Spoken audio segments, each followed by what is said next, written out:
السلام عليكم ورحمة الله وبركاته. بسم الله الرحمن الرحيم. إن الحمد لله نحمده ونستعينه ونستغفره ونعوذ بالله من شرور أنفسنا ومن سيئات أعمالنا. من يهده الله فلا مضل له ومن يضلل فلا هادي له. وأشهد أن لا إله إلا الله وحده لا شريك له. وأشهد أن محمدا عبده ورسوله. الحمد لله. اللہ سبحانہ و تعالیٰ کا احسان ہے کہ وہ توفیق عطا فرماتا ہے ہمیں ان موضوعات پر بات کرنے کی۔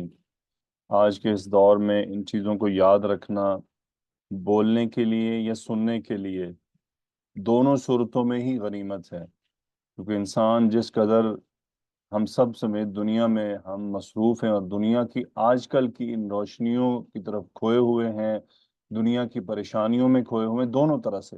جو لوگ دنیا میں منہمک ہیں، دنیا کی روشنیوں میں کھوئے ہوئے ہیں، وہ بھی گم ہیں، اور جو دنیا کی پریشانیوں میں کھوئے ہوئے ہیں وہ بھی گم ہیں، دونوں طبقے ہی گم ہیں۔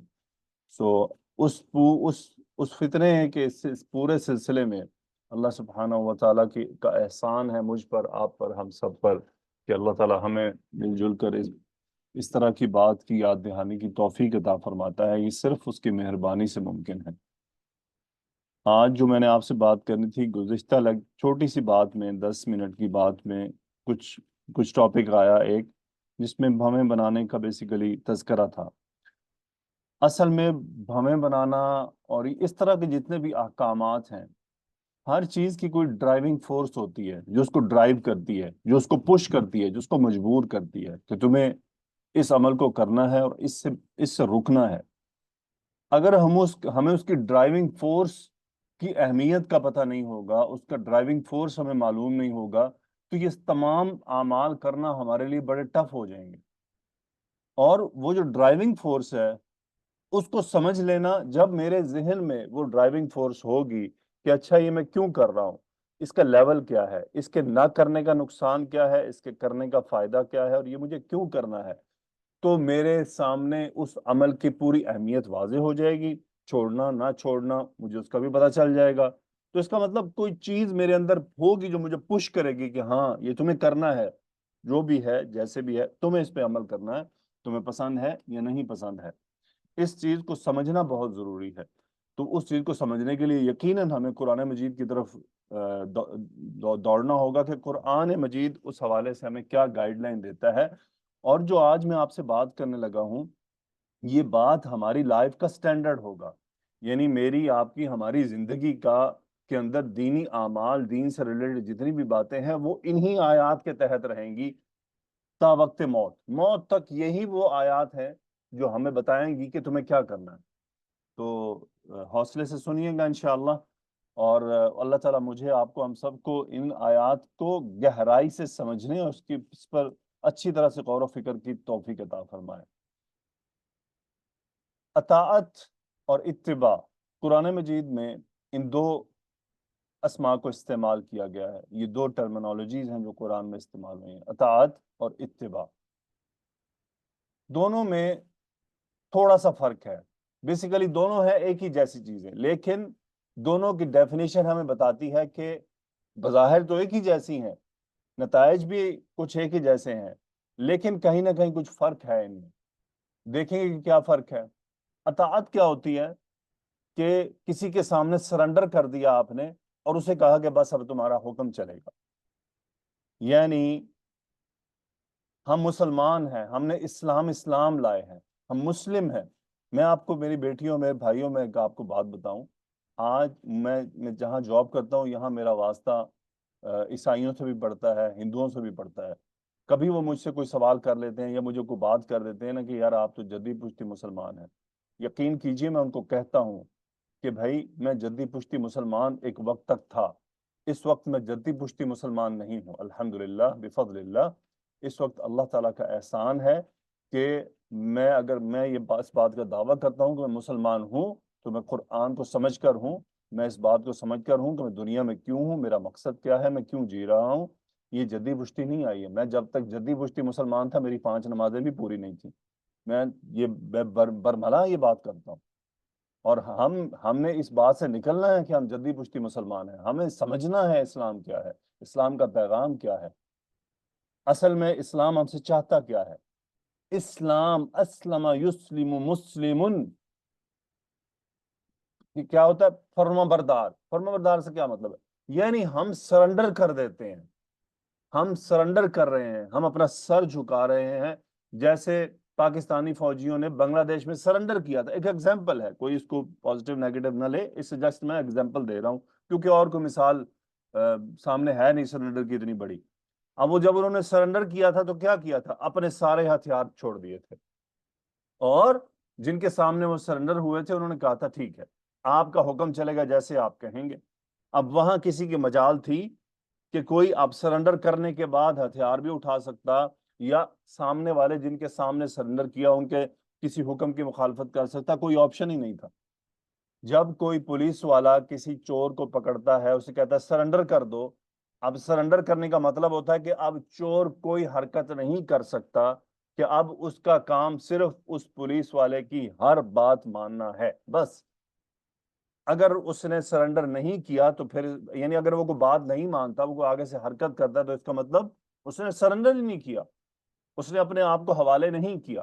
تو ہم جب اسلام لاتے ہیں، ہم مسلم ہوتے ہیں، ہم سرنڈر کر دیتے ہیں کہ یا اللہ بس تیری چلے گی، اب جو تیرا حکم ہے ہم اس کو مانیں گے. اچھا، جب انسان سرنڈر کرتا ہے تو اب جب وہ حکم مان رہا ہوتا ہے تو بہت سارے احکامات ایسے ہوتے ہیں جو اس کی طبیعت پر بھاری ہوتے ہیں، لیکن چونکہ وہ سرنڈر کر چکا ہے، اور سرنڈر کرنے کا بنیادی قاعدہ یہی ہے کہ اسے ماننا ہوگا ہر حال بس، چاہے اس کو پسند ہے یا نہیں پسند. اب جتنے قیدی جیلوں میں ہوتے ہیں اب وہ سرنڈر کر چکے ہیں، وہ قید میں ہیں، انہیں ماننا ہوتا ہے بس، اور کوئی آپشن نہیں ہے ان کے پاس. مسلمان کا کام کیا ہے؟ جب اس نے سرنڈر کر لیا ہے، اللہ کو اپنا رب، اپنا خالق، اپنا مالک، اپنا رازق، اپنا اللہ، اپنا الہ مان لیا ہے، تو اب اس کا کام ہے کہ وہ اللہ کے ہر حکم کو مانے. اس کے پاس اب آپشن نہیں ہے کہ میں نماز نہیں پڑھوں گا پھر بھی کام چل جائے گا، میں حج نہیں کروں گا پھر بھی کام چل جائے گا.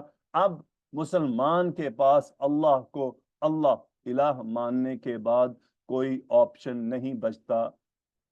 یا تو سرنڈر نہیں کیا، اگر سرنڈر کیا ہے تو اب ماننی پڑے گی. تمہیں پسند ہے صبح فجر کو اٹھنا یا نہیں پسند، تمہیں ماننی پڑے گی. یہ ہوتی ہے اطاعت، کہ اللہ اور اللہ کے رسول کے حکم کو ماننا، اس کو ماننا. صرف یہ نہیں کہنا بس ٹھیک ہے دل میں مان لیا، عملاً نہیں، عملاً کرنا. بغاوت، اگر عمل نہیں کیا تو بغاوت ہے. یہ جس نے سرنڈر ہے اس کو کہا جائے کہ جاؤ فلاں کام کرو، وہ یہ بھی نہیں کہا کہ میں نہیں کرتا، اور وہ نہیں کرتا تب بھی وہ نافرمان سمجھا جائے گا. ہاں ماشاءاللہ اگر جن میں سے والدین ہیں، اگر آپ اپنے بیٹے کو کوئی عمل، اپنی بچی کو کوئی عمل کہیں کرنے کو، وہ آپ کو انکار نہ کرے لیکن کرے بھی نہیں، تو کون سا ذی شعور آدمی یہ کہے گا کہ یہ بیٹا یا بیٹی فرما بردار ہے؟ کہ یہ تو نافرمان ہے. حالانکہ اس بچے یا بچی نے کبھی اپنے والد یا والدہ کو نہیں کہا ہوگا کہ میں نہیں کرتی، میں نہیں کرتا، کبھی بھی نہیں کہا ہوگا. لیکن چونکہ انہوں نے والدین کی بات نہیں مانی ہوگی تو اسے نافرمان تصور کیا جائے گا کہ یہ نافرمان ہے. کیا نافرمانی ہے؟ یہ بات نہیں مانتا یا بات نہیں مانتی. حالانکہ پوچھا جائے گا کیا کبھی اس نے انکار کیا؟ نہیں، انکار تو نہیں کیا لیکن عمل نہیں کرتی، یہ ہے نافرمانی.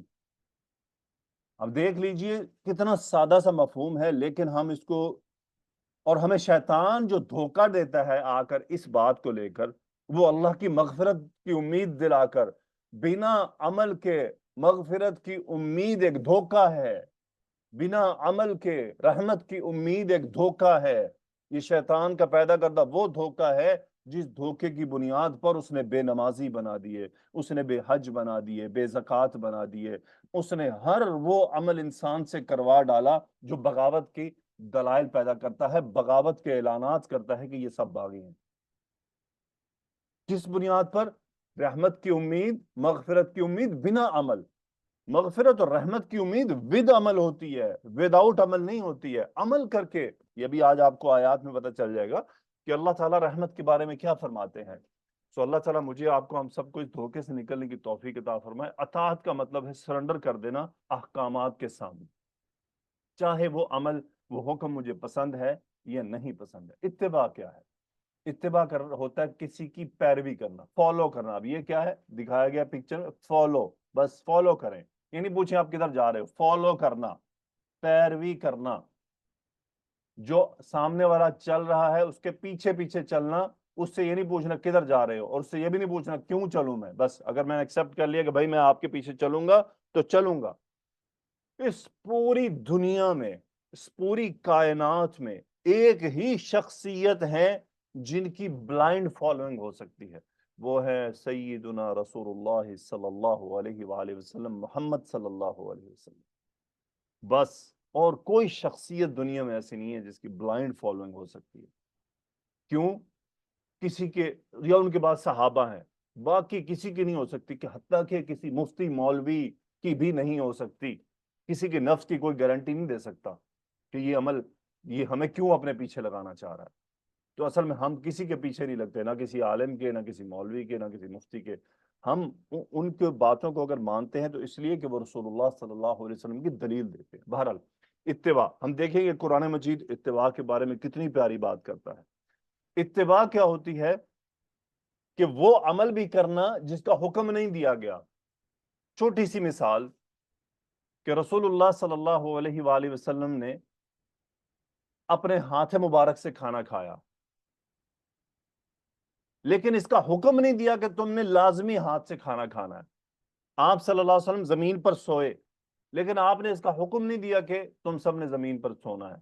آپ زمین پر بیٹھ کر کھانا کھاتے تھے، لیکن آپ نے کسی کو حکم نہیں دیا کہ تم نے لازمی زمین پر بیٹھ کر کھانا کھانا ہے۔ اب چیئر پر بیٹھ کے کھانا کھانا جائز ہے، بیڈ پر سونا جائز ہے، چارپائی پر سونا جائز ہے، چمچ سے کھانا کھانا جائز ہے، لیکن اتباع کیا ہوگی؟ اتباع یہ ہوگی کہ میں پیارے رسول صلی اللہ علیہ وسلم کی محبت میں ان کی پیروی کر رہا ہوں، بس۔ مجھے اس فتوے سے لینا دینا نہیں ہے کہ یہ جائز ہے ناجائز ہے، کروں یا نہیں، نہیں، بس میں ہاتھ سے اس لیے کھاتا ہوں کہ میرے پیارے رسول کھاتے تھے اس سے، بس۔ مجھے نہیں غرض چمچ سے، مجھے نہیں غرض چیئر پر بیٹھنے سے، مجھے زمین پر بیٹھ کر کھانا پسند ہے۔ اب کوئی کہے جی اس وقت کرسیاں نہیں تھی، بھائی اس وقت چارپائی تو تھی، اس وقت بیڈ تو تھی، رسول اللہ صلی اللہ علیہ وسلم چارپائی پر کھا لیتے، اور اس وقت چارپائیاں ہمارے جیسی بھی نہیں تھی، اس وقت چارپائیاں لکڑی کی تختے ٹائپ بھی ہوا کرتی تھی، آپ نے اس پر بھی کبھی بیٹھ کر کھانا نہیں کھایا، آپ نے ہمیشہ زمین پر بیٹھ کر کھانا کھایا۔ اس کی وجہ بتائی کہ یہ غریبوں کا انداز ہے اور مجھے یہ پسند ہے، کیونکہ آپ صلی اللہ علیہ وسلم ان کے انداز کو پسند کرتے تھے۔ تو آج کوئی آگے نہیں جو بھائی چمچ کوئی آج کی ایجاد ہے؟ چمچ بھی ہزاروں سالوں پہلے کی ایجاد ہے۔ آپ کا کیا خیال ہے کہ یہ رومی اور یہ جو اس وقت اہل مصر تھے، یہ کم انجینئرنگ میں آگے تھے؟ یہ آج کے بادشاہوں سے بڑے بادشاہ تھے اس وقت۔ یہ روم کی جو ڈیولپمنٹس ہیں یہ آج کی نہیں ہے، ان کے جب رسول اللہ صلی اللہ علیہ وسلم نبی بنا کر بھیجے گئے تھے تب بھی روم ایک ایڈوانس کنٹری تھا، وہاں بھی ٹیکنالوجی بھی تھی، وہاں پہ جو ان کے رہنے کے انداز تھے وہ تخت و تاج والے تھے۔ کوئی یہ کہتے، آج لوگ بعض عجیب سے دلائل دیتے، بھائی اس وقت کیا لوگ جنگلوں میں رہتے تھے؟ کیا پتھروں پہاڑوں کی زندگی گزارے تھے؟ نہیں بھائی، اس وقت تک بہت ڈیولپمنٹ ہو چکی تھی، لیکن اس کے باوجود رسول اللہ صلی اللہ علیہ وسلم نے سادہ ترین زندگی کا انتخاب کیا۔ تو اگر کوئی آدمی ہاتھ سے کھاتا ہے، زمین پر سوتا ہے، یا زمین پر بیٹھ کر کھانا کھاتا ہے، تو what does it mean؟ It means کہ وہ اتباع کر رہا ہے، وہ فالو کر رہا ہے۔ لیکن ہم دیکھیں گے قرآن مجید میں کہ اس فالو کرنے کے، اس طرح کے فالو کرنے کے بارے میں اللہ نے کیا فرمایا ہے۔ دونوں کا کمپیریزن ہو جائے گا کہ اطاعت کے بعد کیا جواب دیا ہے اللہ نے، اور اتباع کے بعد کیا جواب دیا ہے۔ یقین کریں آپ کو سمجھ لگ جائے گی کہ کرنا کیا ہے۔ یقین کریں اتنا بڑا فرق ہے قرآن مجید میں اطاعت اور اتباع کا، چیز آپ کے سامنے واضح ہوگی انشاءاللہ بإذن اللہ۔ اطاعت کے بارے میں پہلی آیت آتی ہے وَأَطِیعُوا اللَّهَ وَالرَّسُولَ، اللہ اور رسول کی اطاعت کرو۔ واو عطف کے ساتھ دونوں اسماء کو جوڑ دیا، یعنی اللہ کی اطاعت میں رسول اللہ صلی اللہ علیہ وسلم کی اطاعت ہے، اور رسول اللہ صلی اللہ علیہ وسلم کی اطاعت میں اللہ کی اطاعت ہے، کہ اللہ اور رسول کی اطاعت کرو۔ اطاعت کیا؟ فرما بردار ہو جاؤ، جو اللہ اور اس کے رسول کی طرف سے احکامات ملیں گے اس پر عمل کرو۔ ہوگا کیا؟ لعلکم ترحمون، ہاں کیا؟ تاکہ تم پر رحم کیا جائے۔ یعنی اس کا مطلب کیا ہوا؟ اس رحمت کا سبب کیا ہوا؟ کیا نماز نہ پڑھنا؟ کیا روزہ نہ رکھنا؟ کیا زکوٰۃ ادا نہ کرنا؟ کیا جھوٹ بولنا نہ چھوڑنا؟ کیا غیبت کرنا نہ چھوڑنا؟ کیا بھویں بنانا نہ چھوڑنا؟ کیا داڑیاں کٹوانا نہ چھوڑنا؟ آپ کوئی کہے گا جی داڑھی کٹوانی کہاں؟ او بھائی، داڑھی کے بارے میں حدیث میں حکم ہے، اعفو، چھوڑ دو۔ عربی سمجھنے والے سمجھتے ہیں کہ فعل امر کیا ہوتا ہے، فعل ماضی کیا ہوتا ہے، فعل ماضی کیا ہوتا ہے۔ حدیث کے اندر داڑھی رکھنے کا حکم ہے، مشورہ نہیں دیا رسول اللہ صلی اللہ علیہ وسلم نے کہ رکھ لو تو دل کرے، نو، مشورہ نہیں دیا، حکم دیا ہے، اعفو اعفو، چھوڑ دو، مت کٹواؤ، چھوڑ دو ان کو، جانے دو، بڑی ہونے دو، آنے دو۔ اچھا، مزے کی بات ہے، کن کو فرما رہے تھے؟ صحابہ کو۔ اور صحابہ میں ایک بھی ایسا نہیں تھا اس وقت کہ جو داڑھی کا ایک بال بھی کاٹتا ہو۔ یعنی قربان جائیں رسول اللہ صلی اللہ علیہ وسلم پر کہ اللہ نے کیا ان کو خبر دی کہ آپ کی امت میں ایسے لوگ آنے والے ہیں جو داڑیاں کٹوائیں گے، تو یہ احکام جاری کر دیے جائیں۔ حالانکہ حکم وہ جاری کیا جاتا ہے جس پر عمل نہ ہو رہا ہو، اور صحابہ تو سامنے داڑیاں لے کر بیٹھے ہوئے تھے۔ آج لوگ کہتے ہیں جی ان کے کلچر کا حصہ، ان کے کلچر کا حصہ۔ بھائی کلچر کا حصہ ہوتا تو رسول اللہ صلی اللہ علیہ وسلم حکم کبھی بھی نہ دیتے، لیکن آپ نے داڑھی رکھنے کا حکم دیا۔ اب حکم آیا ہے تو اطاعت ہوگی، اور نہیں مانیں گے تو نافرمانی ہوگی۔ کہ اللہ کا حکم سن، اللہ کے نبی کا حکم سن لیا، اور پھر چوہوں چراں کی وہ بندے ڈھونڈے جو ان کے انسانوں کی طبیعت کے فتوے دے ڈالیں۔ افرأیت من اتخذ الہہ ہوا، کیا دیکھا اس آدمی کو جس نے اپنی خواہش کو اپنا خدا بنا لیا ہے؟ یہ ہوتا ہے خواہش کو خدا بنانا، کہ دل میں آ رہا ہے ہمیں بنانے ہیں، کوئی ایسی عورت ڈھونڈی مولوی، کوئی ایسا مولوی ڈھونڈا جو یہ فتویٰ دے دے کہ بھویں بنانے جائز ہیں، بس بات ختم۔ باقی پوری دنیا کے عالم، علماء، مفسرین جائیں ایک طرف، بس یہ مجھے اچھے لگتے ہیں۔ کیوں؟ کیونکہ یہ میرے نفس کی ترجمانی کر رہے ہیں، یہ فتویٰ حرام ہے، یہ فالوئنگ، یہ ہے تقلید جو گناہ کی طرف لے کر جائے گی۔ اپنے نفس کی پیروی کی، اصل حکم کی تلاش نہیں تھی۔ میرے نفس میں تھا کہ مجھے داڑھی کٹوانی ہے، تو مجھے ایسا مولوی چاہیے جو یہ کہہ دے کہ داڑھی کاٹنا جائز ہے، ہاں بس ٹھیک ہے، میرا کام پورا ہو گیا۔ روز قیامت اس کے کندھے پر بندوق رکھیں گے، ایسا نہیں ہوگا۔ روز قیامت تمہیں آیت سنا دی جائے گی، تم وہی تھے جن کے بارے میں کہا گیا تھا افرأیت من اتخذ الہہ ہوا۔ تو ان میں شامل ہونا ہی تو بے وقوفی ہے۔ عقل مند انسان ایسا کب کرتا ہے؟ بہرحال، اطیعوا اللہ والرسول، کیوں؟ لعلکم ترحمون، تاکہ تم پر رحم کیا جائے۔ خواتین ایسے مولوی ڈھونڈتی ہیں جو چہرے کا نقاب ہٹانا جائز قرار دیتے ہوں۔ کیوں؟ کیونکہ نفس کے اندر یہ بات ہے کہ بس مجھے دم گھٹتا ہے، میں کیا کروں، اب کسی مولوی کے کندھے پہ بندوق رکھنی ہے جو چلائے۔ نہیں، ایسے نہیں ہوگا۔ اللہ آپ کی میری نیت، دلوں کے اندر چھپے ہوئے خیالات کو جانتا ہے کہ یہ بندی کیوں ان مولویوں کو تلاش کر رہی ہے، کیوں اس کا دل نہیں کرتا اپنا۔ روز قیامت یہ باتیں چھپ نہیں پائیں گی۔ آج انسان خود کو دھوکہ دے لے گا، روز قیامت یہ معاملہ ایسے نہیں چلے گا۔ پھر وَأَطِيعُوا الرَّسُولَ، رسول کی اطاعت کرو۔ کیوں کریں یا اللہ کیوں کریں؟ وجہ بتا دیجئے۔ لَعَلَّكُمْ تُرْحَمُونَ، تاکہ تم پر رحم کیا جائے۔ غور کریں، جہاں اطاعت کی بات آ رہی ہے اس کے جواب میں رحم کی بات کی گئی ہے۔ مغفرت کا اعلان نہیں کیا جا رہا، زیادہ رحم کی بات کی جا رہی ہے۔ اور رحمت، جب اللہ رحم کرے گا تو پھر نتیجہ تو مغفرت ہی نکلے گا نا، نتیجہ تو مغفرت نکلے گا انشاءاللہ۔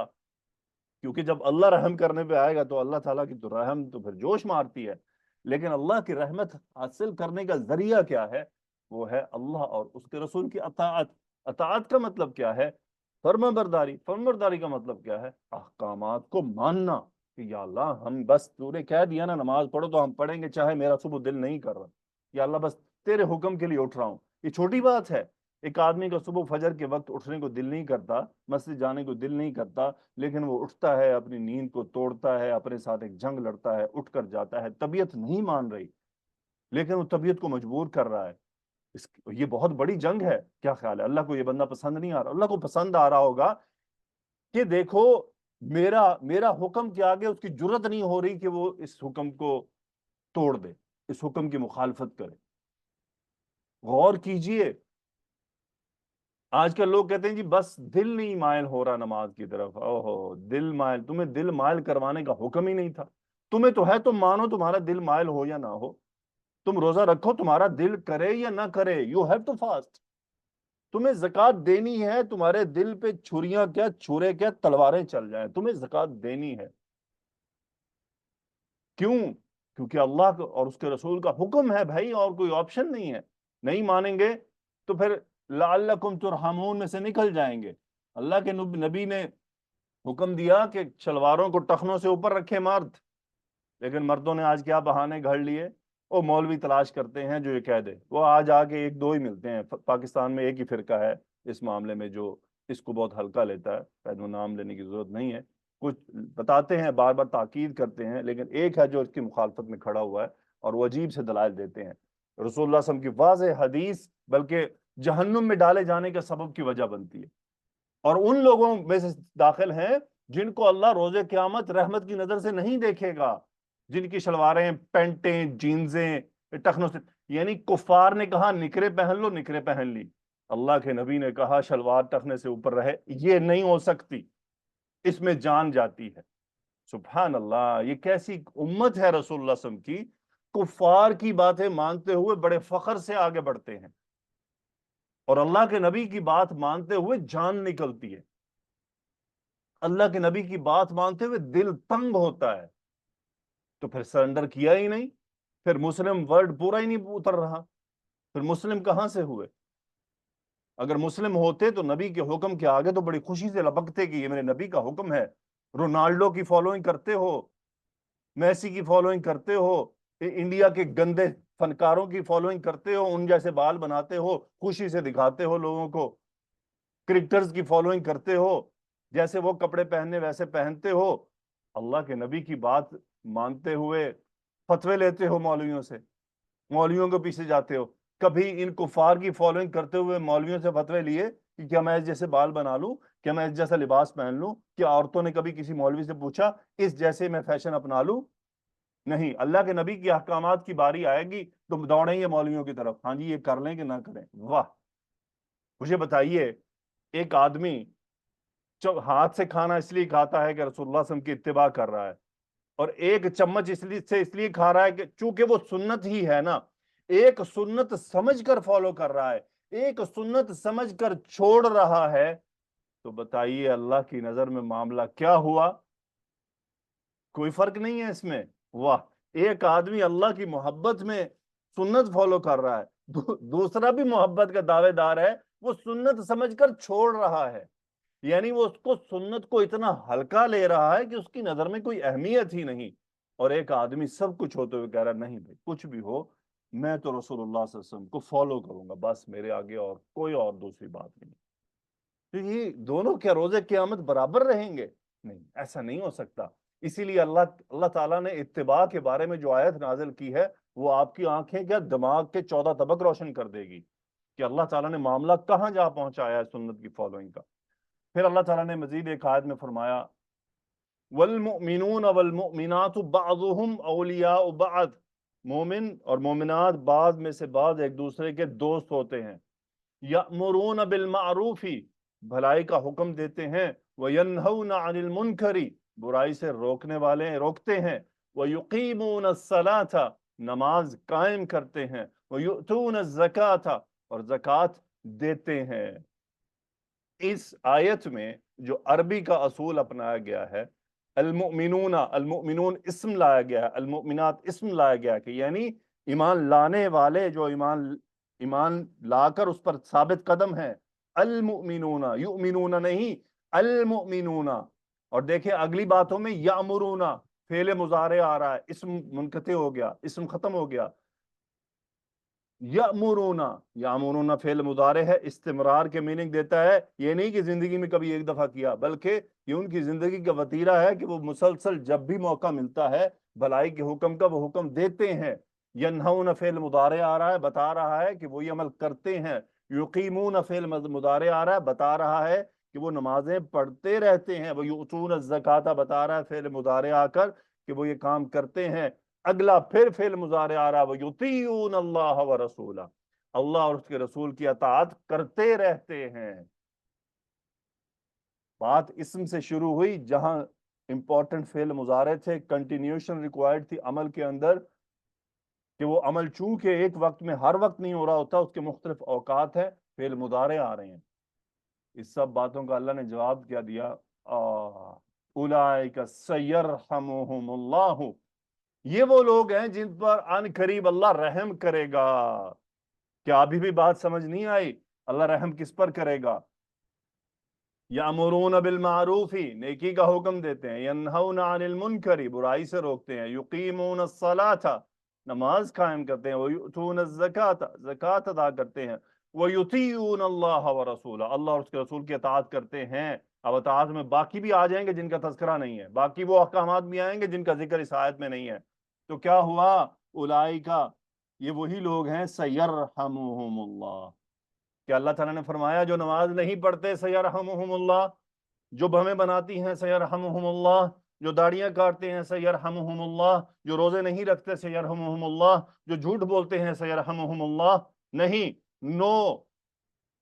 اللہ کی رحمت کا اصول کیا ہے؟ اللہ نے اپنی رحمت کے عطا کرنے کا اصول بتا دیا ہمیں. یہ اصول ہے، پکڑو اس کو، کہ ان میں داخل ہو جاؤ. یہ نہیں کہ صبح کی نماز بھی نہیں پڑھی، دن بھر کی کوئی نماز نہیں پڑھی، اور پھر یہ امید رکھنا کہ اللہ مجھ پر رحم کرے گا. یہ خواب خیال ہے.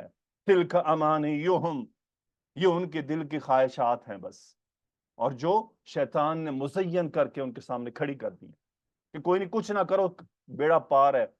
قربان جائیں 10 مبشرہ صحابہ پر، جن کو اللہ کے نبی نے بتا دیا کہ رسول اللہ صلی اللہ علیہ وسلم نے بتا دیا کہ تم جنتی ہو. اس کے بعد تو کیا بنتا تھا کہ وہ کہتے بس ٹھیک ہے جنت مل گئی، نمازیں چھوڑو، روزے چھوڑو، بات ختم، ٹاپک کلوز. اس کے بعد وہ اور ڈرنے والے ہو گئے، حتیٰ کہ خلفاء راشدین چونکہ چاروں اس میں شامل تھے، وہ چاروں اپنی موت سے پہلے اس طرح کی باتیں کرتے تھے کہ مجھے یقین نہیں کہ میں جنت میں جاؤں گا. حالانکہ خبر دینے والے کون؟ رسول اللہ صلی اللہ علیہ وسلم. کے خوف اتنا طاری تھا کہ وہ اعمال کے اعلیٰ درجوں پر تھے اور اعمال کو تکمیل کے اعلیٰ مراحل میں کرتے تھے. اس کے باوجود حال یہ تھا کہ وہ ڈرتے ڈرتے مر گئے، دنیا سے رخصت ہو گئے. اور آج فجر کی نماز نہیں پڑھتا، دن کی نمازیں نہیں پڑھتا، اور جنت کی ٹکٹ تو ایسے لی ہوئی ہے جیسے ایڈوانس بکنگ ہو چکی ہے، جیسے اس کو پروانے دنیا میں پکڑا دیے گئے ہیں کہ بھائی جنت تیری ہے بس، اور تو باقی کسی نے جانا نہیں، تو نہیں جانا. یہ آیت کتنی بڑی مضبوط ہے کہ اب یہ قرآن کس لیے آیا؟ کیا قصے کہانیاں ہیں؟ کیا یہ قرآن بچیوں کے نکاح کے وقت سروں پہ رکھنے کے لیے تھا؟ کیا یہ قرآن مجید تلاوت یعنی افتتاح کے لیے، تلاوت کے لیے تھا؟ کیا یہ قرآن اس لیے نازل ہوا تھا؟ قرآن اس لیے نازل ہوا تھا کہ یہ جو ابھی ہم کر رہے ہیں کہ غور کرو کرنا کیا ہے، اس کے احکامات کیا ہے، طریقہ کیا ہے. لیکن ہم الٹ طرف چل پڑے. اگلی آیت آتی ہے وَمَن يُطِعِ اللَّهَ وَرَسُولَهُ، شرط لگا دی یہاں پر، یہاں آیت شرط کی طرح آ رہی ہے. جو اللہ اور اس کے رسول کی اطاعت کرے گا، ٹھیک ہے یا اللہ، کیا ہوگا؟ يُدْخِلْهُ جَنَّاتٍ تَجْرِي مِن تَحْتِهَا، وہ یعنی اللہ اس کو داخل کرے گا جنت میں جس کے نیچے نہریں بہتی ہوں گی. پھر کیا ہوگا؟ پھر کیا ہے مزید؟ مزید یہ ہے وَمَن يَتَوَلَّ، جس نے پھر روگردانی کی، یتولا یعنی منہ موڑا، کس بات سے؟ اطاعت کرنے سے. اللہ کی اطاعت کرنے سے اس نے منہ پھیرا، اللہ اور اللہ کے رسول کی احکامات نہیں مانے. نتیجہ کیا ہے؟ یعذبہ، وہ اسے عذاب دے گا. کیسا؟ عذابا علیما، ایسا عذاب جو درد دے گا، جو تکلیف دے گا، جو 14 طبق روشن کر دے گا. وَمَن يَتَوَلَّ يُعَذِّبْهُ عَذَابًا عَلِيمًا. یعذبہ بات کافی تھی، اتنی بات میں بڑی بات ہے کہ وہ اسے عذاب دے گا. کیسا عذاب دے گا؟ عذابًا علیما. قرآن مجید جہاں رحمت کا تذکرہ کرتا ہے وہاں عذاب سے بھی ڈراتا ہے. ایک اور آیت آتی ہے وَأَطِيعُوا اللَّهَ وَرَسُولَهُ، اللہ اور اس کے رسول کی اطاعت کرو، فرما بردار ہو جاؤ، حکم مانو، احکامات کو ترک نہ کرو. وَلَا تَنَازَعُوا، اور آپس میں تنازع میں مت پڑو، اختلافات میں مت پڑو. اگر تم اختلافات میں پڑے تو ہوگا کیا؟ فَتَفْشَلُوا، تم ناکام ہو جاؤ گے. آج مسلمان ناکام ہیں کہ نہیں ہیں؟ سارے کام چھوڑ دی. اس آیت میں جو احکامات تھے ہم سب چھوڑ چکے. اطیعوا اللہ و اطیعوا الرسول نہیں ہو رہا. ولا تنازعوا کہا تھا، ساری امت تنازع میں پڑی ہوئی ہے. نتیجہ کیا ہے؟ فتفشلوا کو حاصل کر لیا.